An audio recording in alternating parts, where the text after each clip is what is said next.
इस देश में कभी जात के लिए तो कभी धर्म के लिए तो कभी भाषा के नाम पर राजनीति चमकाई जाती है और इसमें पिसता है आम आदमी।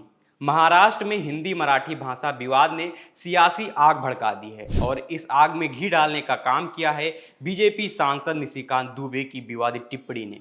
झारखंड के गोड्डा से सांसद निशिकांत दुबे ने मानसे प्रमुख राज ठाकरे को खुली चुनौती देते हुए कहा, अगर तुम इतने बड़े बास हो तो महाराष्ट्र से बाहर निकलो, बिहार, यूपी, तमिलनाडु आओ, तुम्हें पटक पटक कर मारेंगे।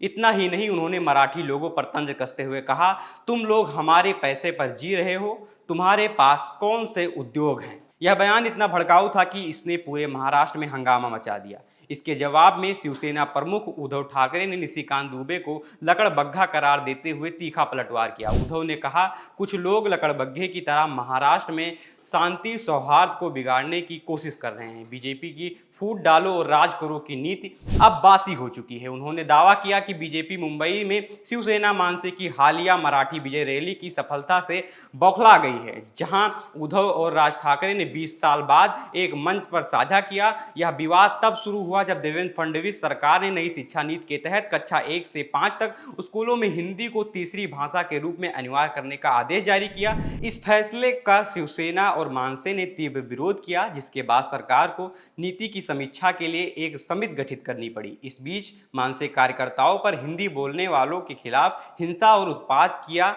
चारों तरफ माहौल बिगड़ने की पूरी कोशिश की, जिसमें वारलिन में एक शेयर मार्केट निवेशक के कार्यालय में तोड़फोड़ भी किया। बीते दिनों और भी हिंसा देखने को मिली है। निशिकांत दुबे ने आग में तेल डालते हुए कहा, मुंबई में हिंदी बोलने वालों को मारने वाले अगर हिम्मत है तो महाराष्ट्र में उर्दू बोलने वालों को मार कर दिखाओ।